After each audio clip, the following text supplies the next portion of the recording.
আমি গাঁৱৰ ঘৰে ঘৰে গৈছোঁ, গৈ পেলাই মানুহে মোক উৎসাহ দিছে যে আপুনি থিয় হওক, আমি আপোনালোকক ভোট দি জিকাম, এইটো নিশ্চিত আপুনি বিপুল ভোটত পাছ কৰিব, এইটো আৰু ইয়াত কোনো সন্দেহ নাই, আপুনি থিয় হওক, আমি আপোনাক জিকামেই।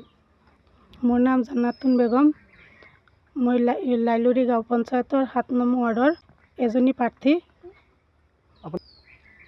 মোৰ প্ৰতীক চিন হৈছে নাগৰিক। মই ৰাইজৰ কাৰণে যিমান পাৰোঁ সিমানখিনি সহায় কৰিম আৰু ৰাইজৰ পৰামৰ্শ মতে মই কাম চলাম। ৰাইজৰ ঘৰে ঘৰে যাম, তেখেতৰ দোৱা আশীৰ্বাদ লৈ মই আগবাঢ়ি যাম। যথেষ্ট যোগ্য প্ৰাৰ্থী বিচাৰিছে আৰু ৰাইজৰ ৰাস্তা ঘাটৰ কাৰণে, ৰাস্তা ঘাট যাতে উন্নত হয়, বেয়া হৈ আছে উন্নত, সেইটো বিচাৰি আছে।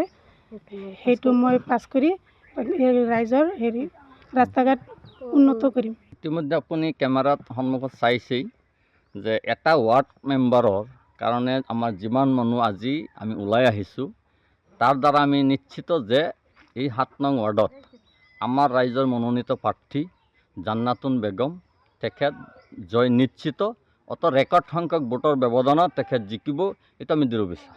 কংগ্ৰেছ বিজেপি মানে কি, এইটো হ'ল ৰাজনীতি। এইবাৰ চৰকাৰে যিহেতু ৱাৰ্ড সদস্যৰ কাৰণে কৈছে যে আমি ভাল মানুহ আমি পঞ্চায়তৰ প্ৰতিনিধি বনাব লাগে, ইয়াত বিজেপি কোনো প্ৰশ্ন নাহে, আমি ৱাৰ্ডৰ সদস্য হিচাপে আমি ভাল ব্যক্তি আমি দিছোঁ।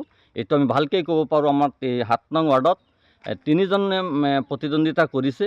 তাৰ ভিতৰত মোৰ জনামতে আমি যিজন প্ৰাৰ্থীলৈ ওলাইছোঁ তেওঁ লিখা পঢ়াত সকলোতকৈ বেছি, আৰু তেখেত মোৰ জনাত যে কেইবাটা স্কুল বা বিভিন্ন প্ৰতিষ্ঠান অনুষ্ঠানৰ লগত তেখেত জড়িত, বহুদিন ধৰি ৰাইজৰ সেৱা আগবঢ়াই আছে। বাকী যিসকল প্ৰাৰ্থী হৈছে, প্ৰথম কথা দলৰ কথা নকওঁ, কিন্তু এইসকল মানুহ বিভিন্ন আজি বিজেপি, কালি কংগ্ৰেছ আৰু বিভিন্ন দলৰ পৰা কম বেছি পৰিমাণে হ'লেও দুৰ্নীতিত লিপ্ত হৈছে। আমি স্পষ্টভাৱে ক'ব পাৰোঁ যে আমাৰ যিজন প্ৰাৰ্থী হৈছে তেওঁৰ এনেকুৱা কোনো ৰেকৰ্ড নাই। গতিকে ৰাইজে নিজে তেওঁৰ ঘৰত গৈ কৈছে যে আপুনি উঠিব লাগে। গতিকে তেওঁ ৰাইজৰ সঁহাৰি পোৱাৰ পিছতহে তেওঁ মান্তি হৈছে যে আমি প্ৰতিদ্বন্দ্বিতা কৰিম। গতিকে ৰাইজৰ সহায়ত প্ৰতিদ্বন্দ্বিতা কৰিছে আৰু ৰাইজে তেখেতক বিপুল ভোটৰ ব্যৱধানত জয়যুক্ত কৰিব, ইয়াত কোনো সন্দেহ নাই। প্ৰাৰ্থী জান্নাতুন বেগম, তেওঁ BA পাছ কৰিছে, DLEড আছে। গতিকে তেনেকুৱা কেণ্ডিডেট আমাৰ ৱাৰ্ডত আৰু নাই। কিন্তু আমি নিশ্চিতভাৱে আমি সেই সাহসেৰে আমি আগবাঢ়ি আহিছোঁ।